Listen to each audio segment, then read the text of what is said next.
Shalom, bienvenue à notre étude biblique d'aujourd'hui. Je suis le frère Dan Dassin de Oshana Yeshua Ministries. Nos questions du jour sont les suivantes. Peut-on manger toutes sortes d'animaux? Les restrictions alimentaires de l'Ancien Testament sont-elles toujours valides de nos jours? Le Nouveau Testament abolit-il les lois alimentaires de la Torah? Dieu se soucie-t-il de ce que nous mangeons? Presque chaque fois que la question de manger des aliments purs ou impurs a été posée, beaucoup de personnes généralement se précipitent à poser la question suivante. Est-ce que manger des aliments ou ne pas manger des aliments a quelque chose à voir avec le salut de l'âme? La réponse selon la Bible est oui. En effet, selon la vision apocalyptique du prophète Ésaïe, Yeshua, lors de son retour ou de son second avènement, quand il arrivera dans sa grande gloire, va détruire les méchants. Mais il va également tuer ceux qui mangent la chair de porc, les souris et les autres choses que Dieu appelle abominables ou impures. Lisons ceci dans Ésaïe 66 au verset 16 à 17. C'est par le feu que l'Éternel exerce ses jugements. C'est par son glaive qu'il châtie toute chair. Et ceux que tuera l'Éternel seront en grand nombre.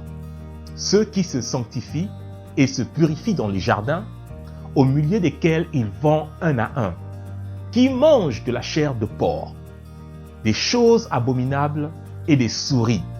Tout cela périront, dit l'Éternel.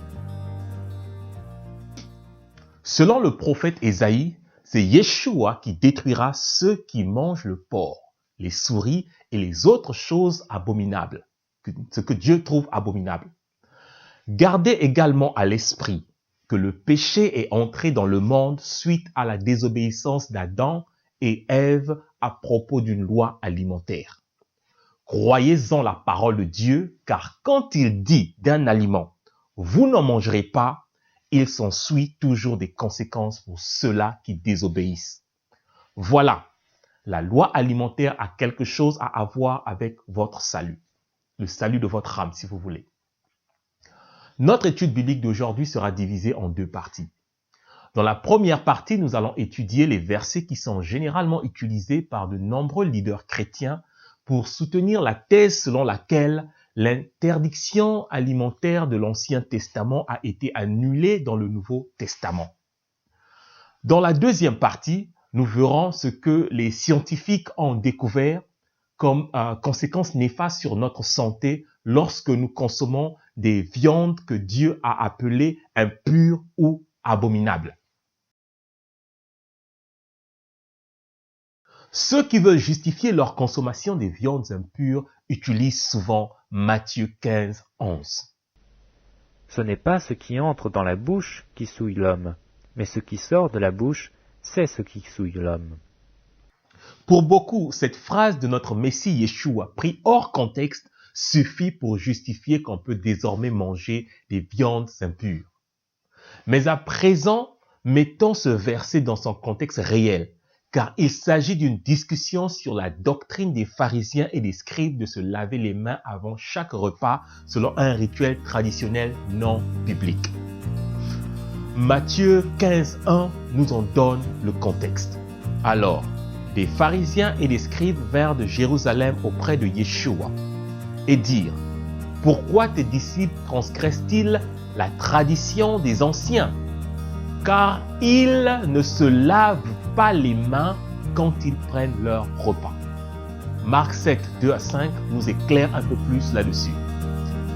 Ils vinrent quelques-uns de ses disciples prendre leur repas avec des mains impures, c'est-à-dire non lavées. Or, les pharisiens et tous les juifs ne mangent pas sans s'être lavés soigneusement les mains, conformément à la tradition des anciens. Et quand ils reviennent de la place publique, ils ne mangent qu'après s'être purifiés. Ils ont encore beaucoup d'autres observances traditionnelles, comme le lavage des coupes, des cruches et des vases d'airain. Et les pharisiens et les scribes lui demandèrent: Pourquoi tes disciples ne suivent-ils pas la tradition des anciens, mais prennent-ils leur repas avec des mains impures? Nous voyons bien qu'ici, les scribes et les pharisiens reprochent à Yeshua de ne pas faire observer à ses disciples l'une des traditions des traditions non bibliques qui consiste à un rituel de se laver les mains avant de manger. Il ne s'agit pas de se laver les mains comme nous le faisons chaque fois avant le repas, mais il s'agit d'un rituel avec des gestes et des objets bien précis, ainsi que la récitation d'une prière bien définie que beaucoup de Juifs pratiquent encore de nos jours. Et plus tard, quand les disciples de Yeshua demandent l'explication de sa réponse aux scribes et aux pharisiens, Yeshua leur dit: « Vous aussi, vous êtes sans intelligence? Ne comprenez-vous pas que ce qui entre dans la bouche va dans le ventre et est jeté dans un lieu secret? Mais ce qui sort de la bouche part du cœur, et c'est ce qui souille l'homme. Car c'est du cœur que viennent les mauvaises pensées, les meurtres, les adultères, les fornications, les vols, les faux témoignages, les blasphèmes. Voilà les choses qui souillent l'homme. Mais manger sans s'être lavé les mains ne souille pas l'homme. » Yeshua clarifie à ses disciples que manger sans se laver les mains, selon la tradition non biblique des scribes et des pharisiens, ne souille pas l'homme. Vous voyez bien que Yeshua n'avait pas en tête de permettre à ses disciples de commencer à manger des viandes impures. Au contraire, Yeshua montrait qu'il fallait obéir à la loi de Dieu et ne pas se rendre esclave des traditions des hommes. En d'autres termes, Yeshua dit que cela ne constitue pas un péché si l'on ne suit pas les rituels traditionnels de se purifier avant chaque repas. Rappelez-vous que dans Matthieu 15, toute la discussion entre Yeshua et les scribes et les pharisiens ainsi que ses disciples tourne autour de la question suivante. Faut-il se laver les mains avant chaque repas selon la tradition des pharisiens et des scribes ou non? Yeshua répond à cela au verset 20. Manger sans s'être lavé les mains ne souille pas l'homme. Comprenez donc que Yeshua n'a jamais dit que manger des viandes impures ne souillait pas l'homme. Dans cette discussion, il n'était même pas question des aliments purs ou impurs, mais il était question des traditions des pharisiens de se laver les mains avant chaque repas. J'aimerais aussi attirer votre attention sur des nouvelles versions bibliques corrompues qui ajoutent dans Marc 7, 19 la phrase suivante. Par ces paroles, Jésus déclarait donc que tous les aliments peuvent être mangés. Jusque dans les années 1950, aucune tradition de la Bible ne comportait cette phrase. Cette phrase ne se trouve non plus dans les textes grecs originaux. C'était un ajout très récent du diable pour emmener les enfants de Dieu à la confusion et à la désobéissance. Aussi, il faut comprendre que lorsque Yeshua ou un juif parle de nourriture, il se réfère toujours à la définition biblique et culturelle juive de la nourriture telle que prescrite par Elohim dans les Saintes Écritures. Les aliments ou la nourriture se définit toujours par rapport à la culture d'un groupe social ou à une communauté ou une nation. En Afrique, par exemple, vous trouverez une tribu qui ne mange pas de silure ou des crustacés. Mais pour la tribu voisine, les silures et les crustacés font partie de leur alimentation. De même, pour beaucoup d'Asiatiques, manger les rats, les chiens ou les chats est normal. Alors que la majorité des Européens, par exemple, trouvent que les chiens, les chats et les rats ne sont pas des aliments. Personnellement, je suis par exemple choqué de voir des Européens manger des escargots ou des grenouilles ou des oursins ou du boudin, car ces choses ne sont même pas considérées comme nourriture dans la tribu dans laquelle je suis originaire. Tout ceci pour vous dire que la nourriture se définit toujours par rapport à la culture d'un groupe social. Dans la Bible, quand Yeshua ou les Juifs parlent de nourriture, le contexte est toujours celui des animaux purs selon la culture juive.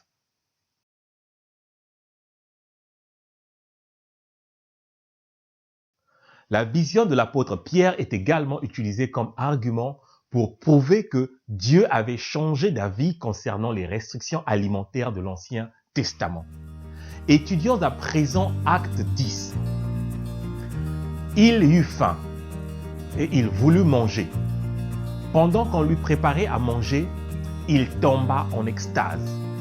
Il vit le ciel ouvert et un objet semblable à une grande nappe attachée par les 4 coins qui descendait et s'abaissait vers la terre, et où se trouvaient tous les quadrupèdes et les reptiles de la terre et les oiseaux du ciel.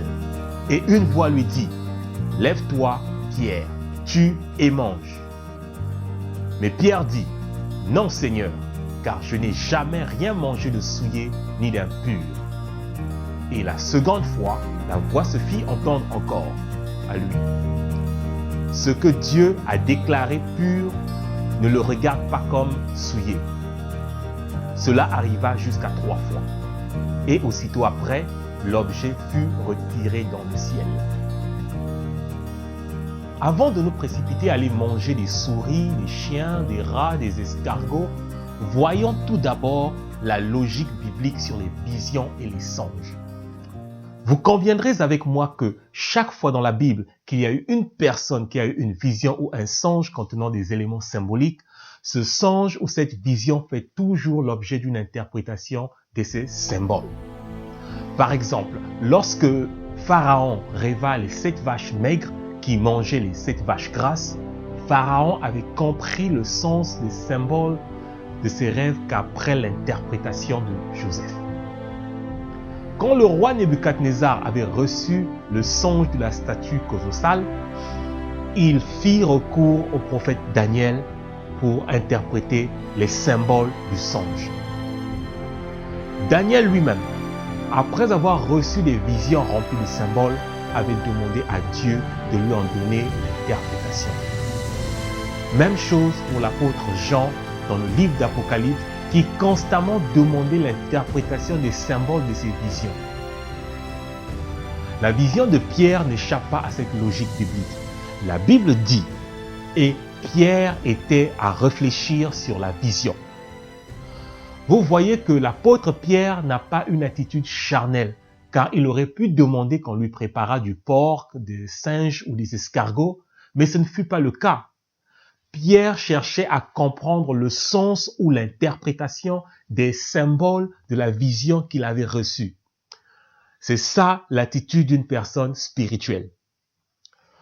Une fois que l'apôtre Pierre, arrive chez Corneille, le païen, il dévoile qu'il a compris la vision. Et il dit que Dieu m'a montré dans la vision de m'associer désormais avec les païens.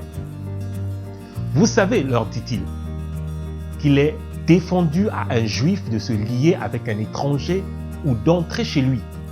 Mais Dieu m'a appris à ne regarder aucun homme comme souillé et impur. C'est pourquoi je n'ai pas eu d'objection à venir. Puisque vous m'avez appelé, je vous demande donc, pour quel motif m'avez-vous envoyé chercher?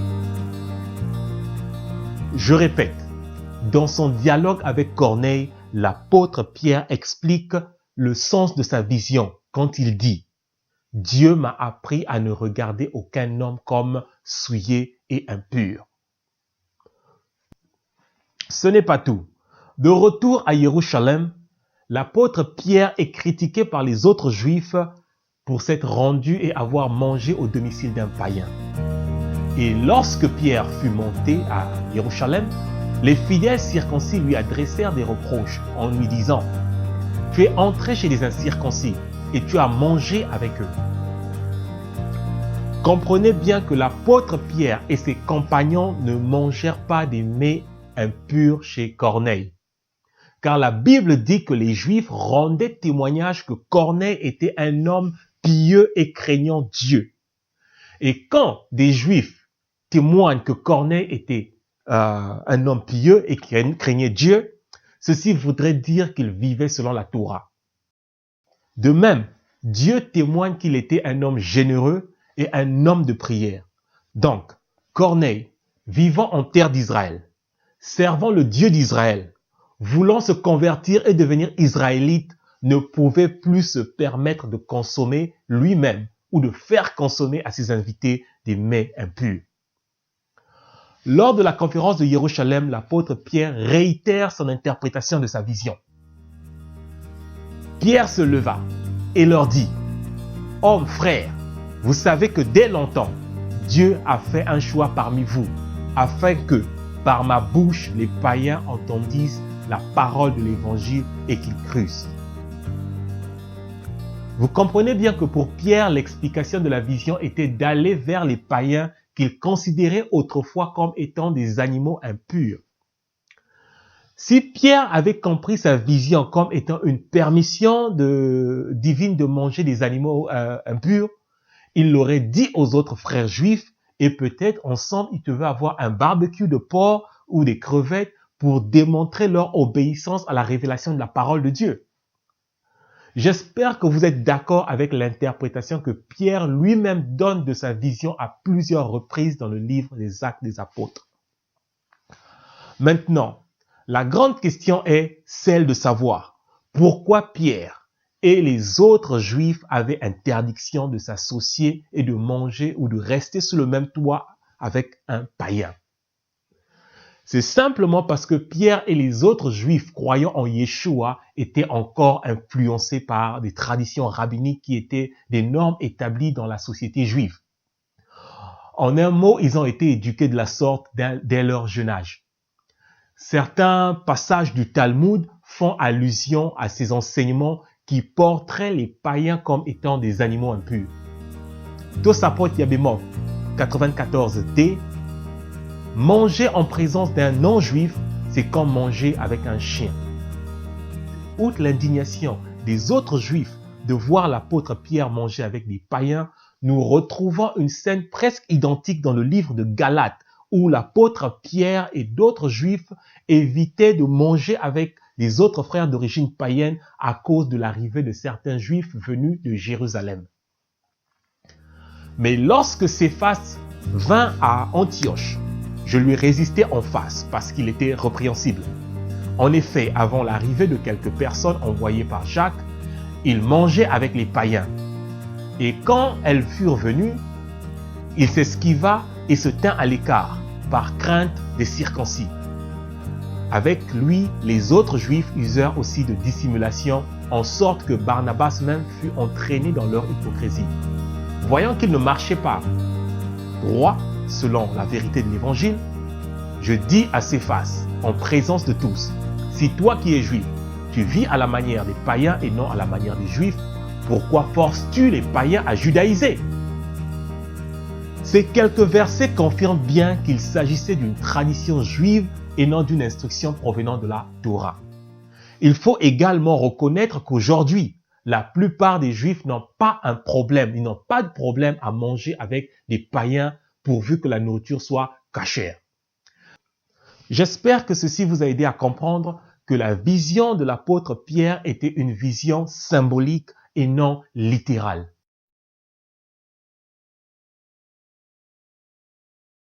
Beaucoup de chrétiens utilisent 1 Timothée 4 pour affirmer que toute viande est permise à la consommation. Voyons à présent ce que dit 1 Timothée 4, 1 à 5. Mais l'Esprit dit expressément que, dans les derniers temps, quelques-uns abandonneront la foi pour s'attacher à des esprits séducteurs et à des doctrines de démons.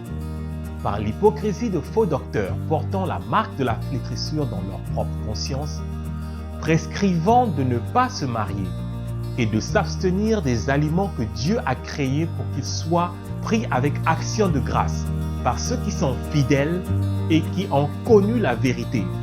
Car tout ce que Dieu a créé est bon et rien ne doit être rejeté, pourvu qu'on le prenne avec action de grâce, parce que tout est sanctifié par la parole de Dieu et par la prière. Ici, il sied de rappeler l'avertissement de l'apôtre Pierre dans 2 Pierre 3, 15 à 16, où il nous avertit que dans les lettres de l'apôtre Paul, il y a des points difficiles à comprendre, dont les personnes ignorantes et mal affermies tordent le sens comme celui des autres écritures pour leur propre ruine. En d'autres termes, si vous ne comprenez pas ce qui est considéré comme écriture à l'époque des apôtres, c'est-à-dire la Torah et les prophètes, alors vous ne comprendrez non plus le sens des lettres de Paul. Cela sera pour votre propre ruine. Retournons à présent dans 1 Timothée 4, verset 1. Mais l'Esprit dit expressement que dans les derniers temps, quelques-uns abandonneront la foi pour s'attacher à des esprits séducteurs et à des doctrines de démons.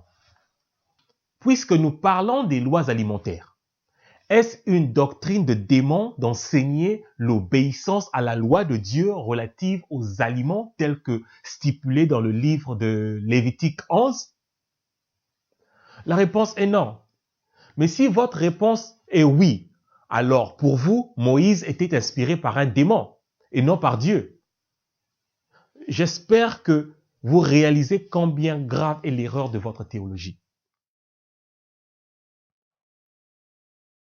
Est-ce que la Torah de Yahovah Dieu est devenue après la croix de Yeshua une doctrine de démon? La réponse est bien sûr non. Mais si vous dites oui, alors vous accusez Yahovah, notre Dieu, d'être un démon. Et ça, c'est grave. La doctrine des démons, c'est d'enseigner que la loi est abolie. Car les démons travaillent jour et nuit pour nous faire transgresser les lois de Dieu. Souvenez-vous que 1 Jean 3,4 nous dit que le péché est la transgression de la Torah. Continuons avec 1 Timothée 4. Par hypocrisie des faux docteurs, portant la marque de la flétrissure dans leur propre conscience, prescrivant de ne pas se marier et de s'abstenir des aliments que Dieu a créés pour qu'ils soient pris avec action de grâce par ceux qui sont fidèles et qui ont connu la vérité. Les faux docteurs prescrivent de ne pas se marier. Écoutez, dans la Bible, les prêtres et tous les leaders spirituels devaient être mariés. Aujourd'hui, par exemple, nous avons l'Église catholique qui oblige les prêtres et les bonnes sœurs à ne pas se marier. Mais la Torah en fait une loi que l'homme quittera son père et sa mère pour s'attacher à sa femme. Maintenant, voici la partie qui nous intéresse par rapport aux lois alimentaires de notre Dieu. Les faux docteurs prescrivent de s'abstenir d'aliments que Dieu a créés pour qu'ils soient pris avec action de grâce par ceux qui sont fidèles et qui ont connu la vérité. Ici, Paul parle d'aliments que Dieu a créés pour ceux qui sont fidèles à sa parole et qui ont connu la vérité. Il ne s'agit pas des aliments que le monde entier plongé dans le mensonge de Satan s'accorde pour manger. J'espère que vous comprenez que Paul parle d'aliments qui se consomment par les fidèles que Dieu a choisis, par les fidèles qui connaissent Dieu et qui connaissent la vérité. Il faut préciser que la vérité, c'est la loi ou la parole de Dieu d'après Psaume 119, 142. Ta justice est une justice éternelle et ta loi est la vérité. Yeshua, notre Sauveur aussi, ajoute que la parole de Dieu est la vérité. Or, d'après la vérité ou d'après les commandements de Dieu, les animaux qui doivent être consommés par les fidèles qui connaissent la vérité de Dieu sont définis dans le livre de Lévitique au chapitre 11. Ceux qui aujourd'hui prescrivent de ne pas consommer de la nourriture créée par Dieu pour être consommée par les fidèles sont les adeptes du véganisme ou des végétariens purs et durs qui ne consomment pas de viande, ils ne consomment pas de poisson, ils ne consomment pas de produits laitiers, du miel, etc. L'Organisation des Nations Unies, par exemple, sont en train de promouvoir cet agenda avec vigueur. Voilà ceux-là qui prescrivent de s'abstenir des aliments que Dieu a créés pour qu'ils soient reçus ou pris avec action de grâce par les fidèles à la parole de Dieu et qui connaissent la vérité, donc la loi de Dieu. Je tiens à signaler que dans la langue grecque, il y a plusieurs mots utilisés pour la nourriture. Mais Paul utilise un mot spécifique. Il utilise le mot grec broma, qui selon la concordance Roi James ou King James Version, G1033, fait référence aux aliments considérés comme cérémoniels et relatifs aux aliments purs ou défendus selon les lois juives. À partir du mot broma que Paul a utilisé, nous pouvons conclure qu'il parle de nourriture selon la loi juive ou la nourriture cachère. Mais nous n'allons pas nous arrêter là. Passons au verset suivant de 1 Timothée 4. Car tout ce que Dieu a créé est bon et rien ne doit être rejeté pourvu qu'on le prenne avec action de grâce. Car tout ce que Dieu a créé est bon. Ici, l'on doit rester dans le contexte de nourriture broma ou pure. Autrement, Elohim a aussi créé les cailloux, les sables, les métaux et d'autres choses, mais elles ne sont pas toutes propres à la consommation. Donc, lorsque Paul dit que Dieu a créé, ce que Dieu a créé est bon, il parle de nourriture broma. Et dans la dernière partie, Paul dit, parce que tout est sanctifié par la parole de Dieu et par la prière. Le mot sanctifié signifie mettre à part, ou mieux séparer des choses profanes ou séparer des choses impures. Maintenant, nous devons nous poser la question suivante. Où dans la parole de Dieu, Dieu a-t-il sanctifié les aliments? Je reformule ma question. Où dans la Bible, Dieu a-t-il séparé les aliments purs des aliments impurs? C'est encore dans Lévitique 11. En résumé, l'apôtre Paul dit à Timothée que dans les derniers temps, des faux docteurs vont enseigner aux gens de s'abstenir de la nourriture que Dieu a créée pour ceux qui sont fidèles et qui connaissent sa parole ou ses commandements. Ces faux enseignants vont enseigner de s'abstenir des aliments que Elohim a déclarés purs dans Lévitique 11, lorsqu'il a séparé les animaux purs des animaux impurs. Paul précise bien que rien de ce que Elohim a créé comme aliment ne doit être refusé pourvu que cela soit pris avec action de grâce, car tous ces aliments ont été sanctifiés ou mis à part dans la Torah. Paul ajoute encore que la prière des croyants aussi sanctifie la nourriture, car la prière se fait sur ce que Elohim a déclaré comme nourriture. Donc, par la prière, le croyant reconnaît ainsi la sainteté des déclarations alimentaires de Yahuwah, notre Elohim. Voici par exemple une prière que les Hébreux ont toujours récitée avant leur repas depuis des temps immémoriaux. Elle va de la sorte. Baruch atah Adonai Eloheinu melech haolam, borei menei mezonot. Béni sois-tu, Seigneur, notre Dieu, roi de l'univers, qui crée toutes sortes de nourriture. Ce que je veux dire ici, c'est que Paul est un juif qui parle de nourriture à Timothée, qui est lui-même moitié juif de par sa mère. Paul reconnaît lui-même que Timothée connaît les saintes écritures depuis son enfance, lorsqu'il dit dans 2 Timothée 3,15 « Dès ton enfance, tu connais les saintes écritures qui peuvent te rendre sage au salut par la foi en Yeshua HaMashiach. » Donc, il ne peut y avoir de confusion pour Paul ou pour Timothée que la nourriture, c'est ce qui est défini dans la Torah et dans le Tanakh, qui sont les seuls textes considérés comme écriture à leur époque.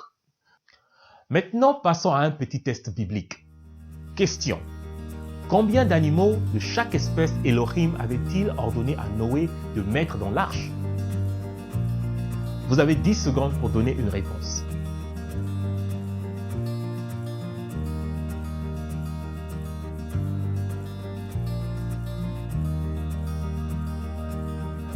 La réponse générale est 2 animaux de chaque espèce. Cette réponse n'est que partiellement juste. Car dans le livre de Genèse, Elohim dit à Noé, « Tu prendras avec toi de tous les animaux purs 7 paires, le mâle avec sa femelle, et de tous les animaux qui ne sont pas purs, 1 paire, le mâle avec sa femelle. » Genèse 7, verset 2. Ce qui veut dire que dans l'arche de Noé, il y avait par exemple 14 moutons, 2 cochons, 2 lions, 14 antilopes, 2 chiens, etc. À la naissance de Noé, Adam venait de mourir et Seth était encore en vie. Ce qui veut dire que cette notion d'animaux purs et impurs existaient déjà avant la grande inondation. Ce n'est pas une chose, ou ce n'est pas quelque chose que Dieu a donné à Moïse, mais c'est une notion qui date de l'époque d'Adam. Et rappelez-vous que nous avons été boutés hors du jardin d'Éden à cause d'un aliment dont Dieu avait dit « Tu n'en mangeras point ».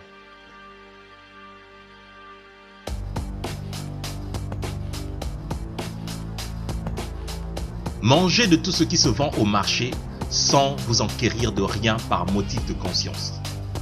Lorsque l'apôtre Paul dit de manger tout ce qui se vend au marché, il ne fait pas allusion aux viandes pures ou impures, mais il parle de viande sacrifiée aux idoles. Pour preuve, dans 1 Corinthiens 8, 1, Paul commence par dire « Pour ce qui concerne les viandes sacrifiées aux idoles ». Presque tous les chapitres 8 et 10 sont consacrés aux viandes sacrifiées aux idoles. Parmi tant d'autres preuves qu'il s'agit bien de la viande sacrifiée aux idoles, il y a également les versets suivants de 1 Corinthiens 10. Si un non-croyant vous invite et que vous vouliez y aller, mangez de tout ce qu'on vous présentera, sans vous enquérir de rien par motif de conscience. Mais si quelqu'un vous dit « Ceci a été offert en sacrifice », n'en mangez pas à cause de celui qui a donné l'avertissement et à cause de la conscience. À Corinthe, la plupart des viandes trouvées sur le marché provenaient des sacrifices faits dans les temples d'idoles païens. Alors, les croyants de Corinthe demandent à Paul la conduite à tenir car ils se souviennent que lors de la conférence de Jérusalem dans Acte 15, les apôtres avaient ordonné aux nouveaux croyants de commencer entre autres par ne plus manger les viandes sacrifiées aux idoles. Paul leur dit simplement d'acheter de la viande si on ne leur dit pas explicitement que cette viande a été sacrifiée aux idoles. Mais s'ils sont conscients que c'est sacrifié aux idoles, ils doivent s'en abstenir. Parfois, la position de Paul sur les viandes sacrifiées aux idoles est un peu ambiguë et nuancée. Cela est dû à la mauvaise traduction des textes grecs. Mais il y a quand même des endroits où Paul le dit clairement de ne pas manger des viandes sacrifiées aux idoles. Je dis que ce qu'on sacrifie, on le sacrifie à des démons et non à Dieu. Or, je ne veux pas que vous soyez en communion avec des démons. Vous ne pouvez pas boire à la coupe du Seigneur et à la coupe des démons. Vous ne pouvez pas participer à la table du Seigneur et à la table des démons. Mais tout ce que je peux vous dire sur les viandes sacrifiées aux idoles, c'est que si vous ne comprenez pas bien la position de Paul sur cette question, Yeshua, notre Seigneur et Sauveur, est clair là-dessus. En effet, dans le livre d'Apocalypse, Yeshua dit ceci à l'église de Pergame. Mais j'ai quelque chose contre toi, c'est que tu as là des gens attachés à la doctrine de Balaam, qui enseignent à Balak à mettre une pierre d'achoppement devant les fils d'Israël, pour qu'ils mangeassent des viandes sacrifiées aux idoles, et qu'ils se livrèrent à l'impudicité. Ensuite, Yeshua reproche la même chose à l'église de Thyatire. Mais j'ai quelque peu de choses contre toi, c'est que tu permets à la femme Jézabel, qui se dit prophétesse, d'enseigner et de séduire mes serviteurs, pour les faire tomber dans la fornication, et leur faire manger des viandes sacrifiées aux idoles. Comme vous le voyez, Yeshua HaMashiach ne veut pas que nous puissions manger halal ou des viandes sacrifiées aux idoles. Notre corps est le temple du Saint-Esprit. En tant que croyants, notre corps ne nous appartient plus. C'est pour cela que nous devons nous éloigner de toutes sortes d'impuretés, y compris l'impureté alimentaire. Les animaux impurs sont considérés comme une abomination par Dieu. Croyez-vous que Dieu va accepter l'abomination dans son temple? Imaginez un lévite ou un prêtre en train de sacrifier un porc ou un chien dans le temple d'Élohim. À cet effet, Éphésiens 5 nous dit que l'impudicité, qu'aucune espèce d'impureté et que la cupidité ne soit même pas nommée parmi vous comme il convient à des saints. Alors, quand la Bible dit qu'aucune espèce d'impureté, cela sous-entend que l'impureté alimentaire n'est pas exclue. Le problème, c'est que beaucoup de gens qui viennent en Yeshua, qui viennent à la foi à notre Messie Yeshua, sont encore attachés au désir charnel et ne peuvent pas arrêter de manger ce que Dieu a interdit de manger. Ainsi, ils adhèrent à des doctrines humaines qui les permettent de satisfaire leurs désirs charnels. C'est pour cela que l'apôtre Paul dit, « Ceux, en effet, qui vivent selon la chair s'affectionnent aux choses de la chair, tandis que ceux qui vivent selon l'esprit s'affectionnent aux choses de l'esprit. Et l'affection de la chair, c'est la mort, tandis que l'affection de l'esprit, c'est la vie et la paix. Car l'affection de la chair est inimitié contre Dieu, parce qu'elle ne se soumet pas à la loi de Dieu, et qu'elle ne le peut même pas. Or, ceux qui vivent selon la chair ne sauraient plaire à Dieu. » En d'autres termes, Paul dit que ceux qui vivent selon la chair ne peuvent que s'affectionner aux choses charnelles, car ils ne peuvent pas se soumettre à la loi de Dieu. Les convoitises et les passions de ce monde habitent encore en eux dans leur chair. C'est pour cela que l'apôtre Shimon Kefa ou l'apôtre Pierre dit que, comme des enfants obéissants, ne vous conformez pas aux convoitises que vous aviez autrefois, quand vous étiez dans l'ignorance. Mais puisque celui qui vous a appelé est saint, vous aussi soyez saints dans toute votre conduite, selon qu'il est écrit, vous serez saints car je suis saint. Saviez-vous où dans la Bible trouve-t-on aussi cette expression citée par l'apôtre Shimon Kefa ou l'apôtre Pierre? Vous serez saints car je suis saint. Allons dans le livre de Lévitique. Car je suis l'Éternel votre Dieu. Vous vous sanctifierez. Vous serez saints car je suis saint. Et vous ne vous rendrez point impurs par tous ces reptiles qui rampent sur la terre. Vous observerez la distinction entre les animaux purs et impurs, entre les oiseaux purs et impurs, afin de ne pas rendre vos personnes abominables par des animaux, par des oiseaux, par des reptiles de la terre que je vous ai appris à distinguer comme impurs. Vous serez saints pour moi car je suis saint, moi l'Éternel. Nous avons deux versets où Dieu nous demande d'être saints comme il est lui-même saint. Nous constatons qu'Élohim le dit juste après avoir donné les lois sur les animaux purs et impurs. On peut donc conclure sans ambiguïté que l'apôtre Pierre, en écrivant sur la sanctification, a en esprit la sanctification par rapport à l'alimentation, à notre alimentation aussi. Mes frères, mes sœurs, obéissons donc à cet enseignement de l'apôtre Paul dans 2 Corinthiens 7, verset 1. Purifions-nous de toute souillure de la chair et de l'esprit en achevant notre sanctification dans la crainte de Dieu. Lorsque l'apôtre Paul s'exprime ainsi, nous comprenons bien que la purification de la chair prend aussi en compte la non-consommation des aliments impurs, comme ce fut le cas avec le prophète Daniel et le prophète Ézéchiel. Lisons Daniel 1:8. Daniel résolut de ne pas se souiller par les mets du roi et par le vin dont le roi buvait. Il pria le chef des eunuques de ne pas l'obliger à se souiller. Ézéchiel 4, verset 14. Je dis, ah, Seigneur, Éternel, voici, mon âme n'a point été souillée. Depuis ma jeunesse jusqu'à présent, je n'ai pas mangé d'une bête morte ou déchirée ou d'une chair impure.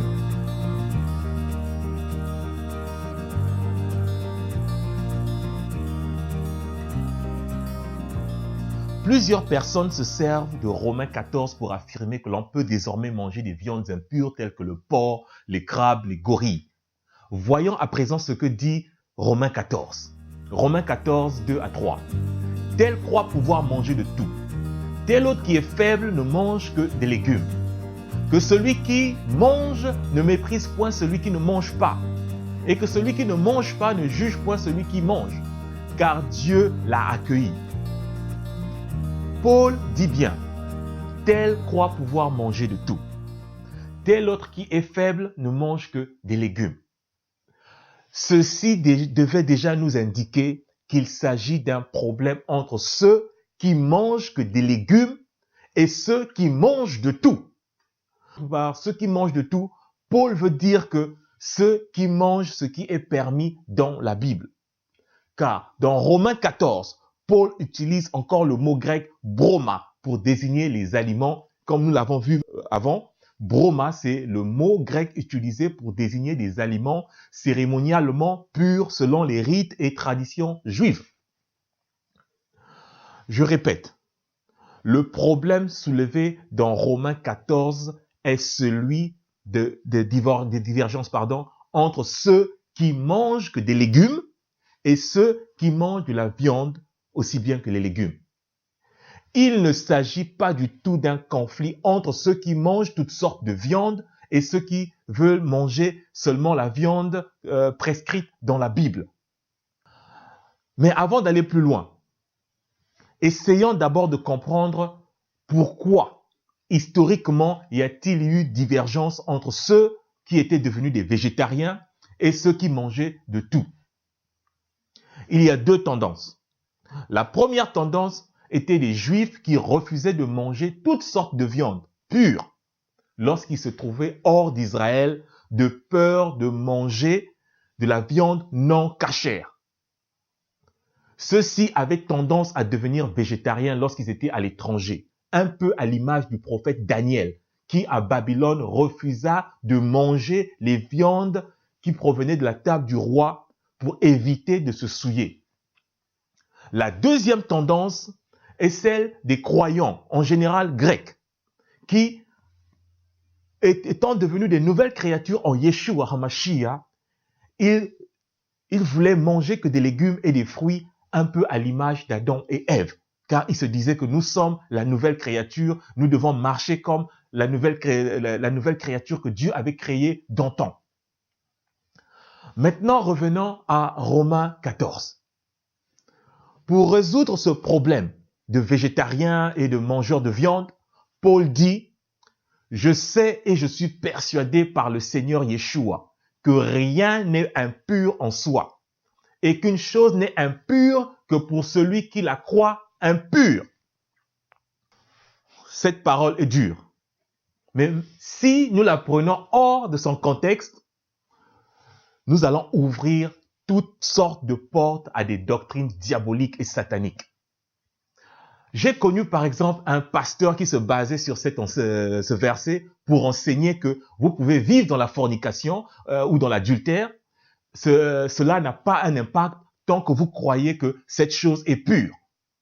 Pris hors contexte, les homosexuels, les idolâtres, les adultères pourraient justifier une telle croyance. Ils pourraient dire que non, tant que je crois que cette chose est pure et qu'elle n'est pas impure, je m'en fous de ce que dit la Bible. J'espère que vous comprenez les conséquences spirituelles et doctrinales lorsque un verset est pris hors de son contexte. Ce que Paul dit ici, c'est que la viande de mouton qui est pure à Jérusalem ne devient pas impure lorsqu'elle est en Australie ou lorsqu'elle est en Suède.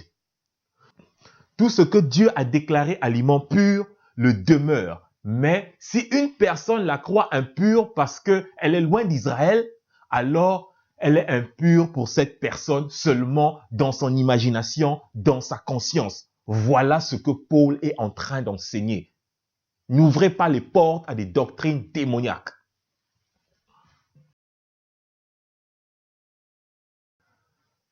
Plusieurs utilisent Colossiens 2, 16, 17 pour affirmer que Paul a enseigné la liberté de manger ce que l'on voulait et que personne n'avait le droit de nous juger sur cela. De peur de me répéter, je vais jouer une partie de notre vidéo sur l'étude que nous avons faite précédemment sur le Shabbat, où nous avions étudié profondément Colossiens 2, 16, 17. Que personne donc ne vous juge au sujet du manger ou du boire, au sujet d'une fête ou d'une nouvelle lune. C'est l'ombre des choses à venir, mais le corps est en Christ. Pour comprendre ces versets bibliques de l'apôtre Paul, il nous faut premièrement chercher à identifier qui sont ceux-là qui jugent les Colossiens au sujet du manger, du boire, d'une nouvelle lune, des Shabbats, etc. Beaucoup de gens sont prêts à affirmer que ce sont les Juifs qui les jugeaient. Mais une étude profonde du livre de Colossiens nous révèle que ce sont les gnostiques qui jugeaient les croyants de Colosse. Plusieurs théologiens même confirment que le chapitre 2 de l'épître aux Colossiens est une mise en garde de l'apôtre Paul contre les influences gnostiques dans l'assemblée de Colosse. Mais laissons les théologiens de côté et examinons ensemble quelques indices qui prouvent que l'église de Colosse était sous influence gnostique. Premièrement, Paul avertit l'assemblée de Colosse en ces mots. Prenez garde que personne ne fasse de vous sa proie par la philosophie et par une vaine tromperie, s'appuyant sur des traditions d'hommes et sur des rudiments du monde et non sur Christ. Les Juifs du 1er siècle n'étaient pas du tout versés dans la philosophie. Mais nous savons que les gnostiques ont toujours été des grands adeptes de la philosophie, qui est d'ailleurs d'origine grecque et qui repose sur une vision du monde avec à la clé plusieurs traditions d'origine satanique. Puis l'apôtre Paul continue ses avertissements contre les doctrines gnostiques en disant ceci. Qu'aucun homme, sous une apparence d'humilité et par un culte des anges, ne vous ravisse à son gré le prix de la course, tandis qu'il s'abandonne à ses visions et qu'il est enflé d'un vain orgueil par ses pensées charnelles. Ici encore, le culte des anges était passible de mort chez les Juifs du 1er siècle. Les Juifs n'avaient plus pratiqué ce genre d'idolâtrie quelques 500 ans avant Yeshua HaMashiach, à leur retour de Babylone. Ce sont les gnostiques qui vénéraient et qui vénèrent jusqu'aujourd'hui les démons et qui les appellent des anges dans le but d'obtenir la connaissance. Le gnosticisme, par définition, signifie la recherche de la connaissance mystique. Paul ajoute que ces gnostiques ont une apparence humilité. Cette apparente humilité, c'est ce que les gnostiques appellent la pratique ascétique ou l'ascèse spirituelle. C'est-à-dire, ils rejettent tout plaisir charnel. Ils ne mangent aucune nourriture savoureuse. Ils s'abstiennent des rapports sexuels avec leurs propres femmes. Ils s'habillent comme des clochards ou comme des fous. Ils se lavent rarement. Ils abandonnent leurs femmes et leurs enfants pour s'isoler avec des esprits impurs dans des grottes et dans divers autres lieux qu'ils maîtrisent eux-mêmes. En plus, ils méprisent les réjouissances des fêtes, qu'ils qualifient de distraction pour le salut de l'âme. Le philosophe Diogène de Sinope, qui a vécu quelques 400 ans avant Yeshua HaMashiach, est un exemple marquant de la pratique ascétique gnostique. Ce sont ces pratiques ascétiques gnostiques que Paul dénonce dans Colossiens 2, 21, 23. Si vous êtes morts avec Christ au rudiment du monde, pourquoi, comme si vous vivez dans le monde, vous impose-t-on des préceptes? Ne prends pas, ne goûte pas, ne touche pas. Préceptes qui deviennent pernicieux par l'abus et qui ne sont fondés que sur les ordonnances et les doctrines des hommes. Ils ont à la vérité une apparence de sagesse, en ce qu'ils indiquent un culte volontaire, de l'humilité et du mépris du corps. Mais ils sont sans aucun mérite et contribuent à la satisfaction de la chair. Ici encore, Paul nous donne un autre indice qu'il s'agit des gnostiques quand il dit « ils ont un mépris du corps ». Il n'y a aucune loi dans la Torah ou dans les traditions juives qui prône le mépris du corps. Au contraire, que ce soit dans la Torah ou dans les lois juives, dans les traditions juives, nous trouvons toutes sortes d'hygiène, toutes sortes de lois d'hygiène, toutes sortes de douches à prendre après avoir touché un mort, après avoir touché un malade ou le cadavre d'un animal impur, etc. Il faut se laver les mains avant de manger. Il y a beaucoup de choses de ce genre. Mais les gnostiques qui pratiquent l'ascèse spirituelle étaient semblables à des fous ou à des clochards. Ils ne se lavaient presque pas. Ils dormaient à même le sol. La joie de la musique était même nuisible à leurs oreilles. Parce que pour eux, ils étaient dans une quête spirituelle et tout autre plaisir, quelle que soit sa forme, était une distraction. C'est pour cela l'apôtre Paul, dans Colossiens 2, 15, démontre que à la croix, Yeshua a dépouillé les principautés et les autorités du monde satanique auxquelles les gnostiques font allégeance.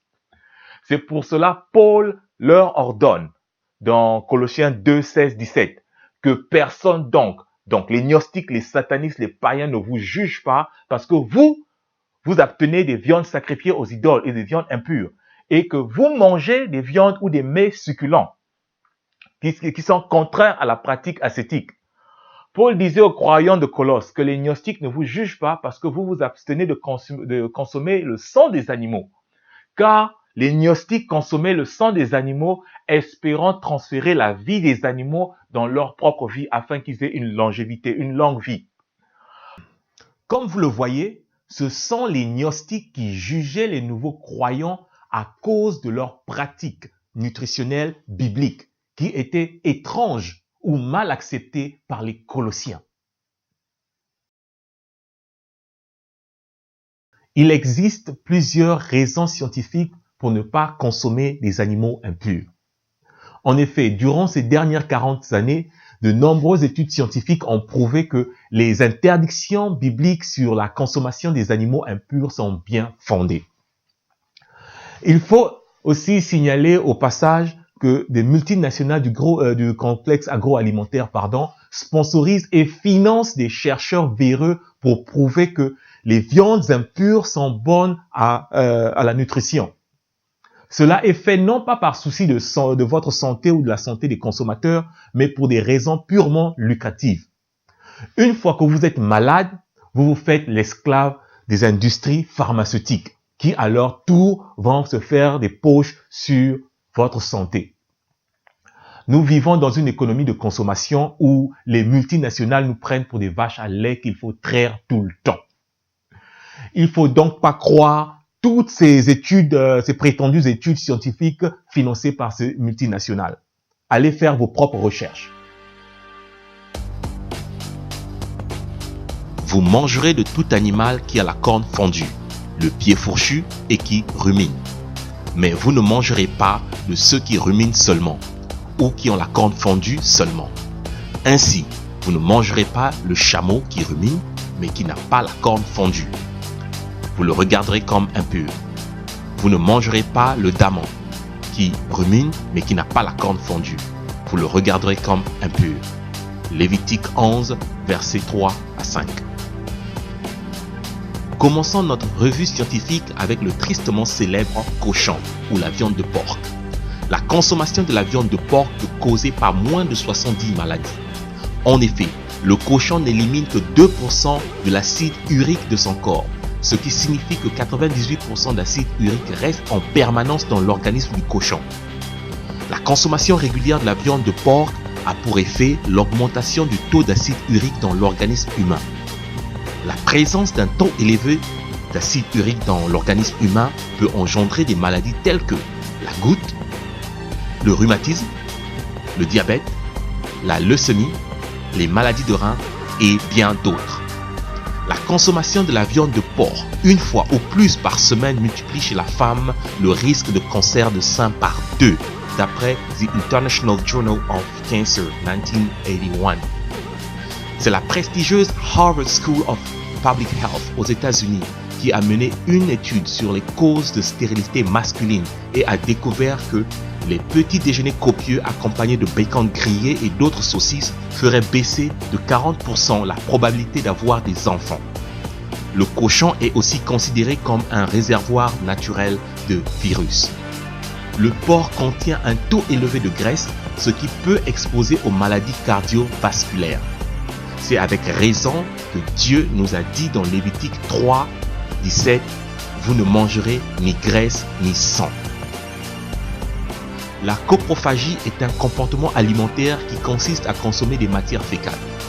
Ce comportement est un mode d'alimentation normal, plus ou moins complémentaire chez de nombreux animaux impurs. Outre les insectes impurs comme la mouche, les scarabées, le cafard, de nombreux animaux impurs à la consommation tels que le cheval, le chien, le lapin, l'éléphant, le chat, les rhinocéros ont un fort taux de toxines dans leur corps, dû en partie du fait qu'ils sont coprophages. Le chat, par exemple, mange les excréments de ses petits pour garder l'environnement sain. Le chien, le singe et les autres mangent des excréments des autres animaux et même leurs propres excréments. Non seulement ces animaux mangent des excréments extérieurs, mais ils le font aussi de manière intérieure. Je m'explique. À la différence des ruminants qui remontent de l'estomac vers leur bouche l'herbe qu'ils ont broutée, les animaux coprophages ramènent les excréments de l'intestin pour les redigérer. Passons par exemple au chameau. Le chameau, par exemple, est un animal dont la chair est remplie d'acide urique. En effet, le chameau urine à l'intérieur de son propre corps pour se réhydrater constamment. Ce qui scientifiquement prouve que la consommation du chameau, par exemple, est très nocive pour le corps humain à long terme. L'index phytotoxique. Un composé phytotoxique est un composé toxique pour les végétaux et par extension nocif pour l'homme. L'index phytotoxique sert à mesurer la toxicité d'une matière sur les plantes. Des expériences menées sur certaines plantes en mélangeant leur engrais à la chair d'animaux purs et impurs ont relevé que la chair des animaux impurs était toxique et nuisible aux plantes. Quand le pourcentage de l'index phytotoxique est élevé, donc proche de 100%, cela sous-entend que cette viande est moins nuisible aux plantes. Mais si le pourcentage est bas, c'est le signe que cette viande est toxique. Voyons à présent l'index phytotoxique de certains animaux. Comme vous le voyez, le mouton, le bœuf, la chèvre, le cerf et le veau sont bons à la consommation. Ceux-ci se voient à leur index phytotoxique élevé et proche de 100%.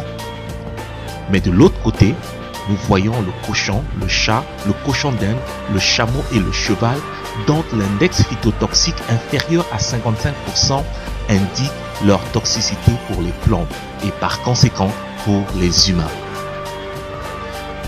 Animaux marins. Voici les animaux dont vous mangerez parmi tous ceux qui sont dans les eaux. Vous mangerez de tous ceux qui ont des nageoires et des écailles et qui sont dans les eaux, soit dans les mers, soit dans les rivières. Mais vous aurez en abomination tous ceux qui n'ont pas de nageoires et des écailles. Parmi tout ce qui se meut dans les eaux et tout ce qui est vivant dans les eaux, soit dans les mers, soit dans les rivières. Lévitique 11, 9 à 10. Les animaux marins qui ont des nageoires et des écailles ont la capacité de rester hors de la portée des toxines, ce qui les rend propres à la consommation humaine. D'autres animaux marins tels que le requin, les silures, le poisson-chat et d'autres qui n'ont pas d'écailles sont des poissons qui ont pour rôle de nettoyer l'environnement marin de toutes les sortes de déchets et de toxines. C'est ce qui permet aux poissons, bibliquement comestibles, de vivre dans un environnement sain. Le requin, par exemple, et comme plusieurs autres animaux marins qui n'ont pas d'écailles, ont des difficultés pour absorber l'eau très salée de la mer. Le requin fait exactement comme le chameau. Il urine à l'intérieur de son propre corps pour se réhydrater, ce qui explique le fort taux d'acide urique dans la chair de requin. Cela explique aussi pourquoi le requin pue l'urine. Les crustacés tels que les crevettes, les huîtres, les langoustes, les crabes nettoient les fonds marins de plusieurs toxines nuisibles aux poissons. Ce sont des véritables agents de nettoyage de l'environnement marin, car ils se nourrissent des déchets et toxines marins qu'ils recyclent dans leur environnement. Malheureusement, aujourd'hui, les activités humaines polluent les eaux et les crustacés ainsi que les poissons nettoyants qui étaient censés consommer cette pollution sont pêchés et consommés à un rythme sans précédent, ce qui a pour conséquence la mort de milliers de poissons constatés sur les côtes de plusieurs pays et continents chaque année. Voyons à présent l'index phytotoxique de quelques animaux marins. Gardez à l'esprit que plus l'index phytotoxique est élevé, moins cet animal est toxique pour les plantes.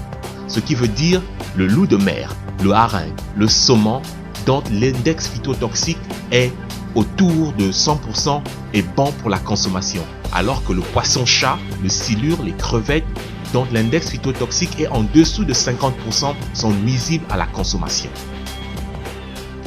Vous remarquerez d'ailleurs que c'est souvent après avoir mangé des crustacés ou des poissons dans la catégorie des animaux impurs que beaucoup de personnes se plaignent d'intoxication alimentaire ou de nausées ou de vomissements. Les oiseaux aussi sont divisés en oiseaux purs et oiseaux impurs. Voici l'index phytotoxique de quelques oiseaux. Apparemment, la chair du pigeon, du canard et du poulet sont bonnes pour la consommation. Mais la chair de l'épervier, de l'hibou et du corbeau sont toxiques pour les plantes, donc par extension sont également toxiques pour l'homme. L'index phytotoxique des animaux marins, aériens, aussi bien que terrestres, prouve scientifiquement que les animaux déclarés non comestibles par Dieu sont toxiques et leur consommation prolongée peut causer de graves problèmes de santé. C'est pour cette raison peut-être que Dieu dans son amour nous a défendu de manger ces animaux et de les regarder comme impurs. Il nous appartient à obéir à notre Créateur qui connaît ce qui est bon ou nuisible pour notre vie. Si tu n'observes pas et ne mets pas en pratique toutes les paroles de cette loi écrite dans ce livre, si tu ne crains pas ce nom glorieux et redoutable de Yahovah, ton Dieu, l'Éternel te frappera miraculeusement, toi et ta postérité, par des plaies grandes et de longue durée, par des maladies graves et opiniâtres. Il amènera sur toi toutes les maladies d'Égypte, devant lesquelles tu tremblais, et elles s'attacheront à toi.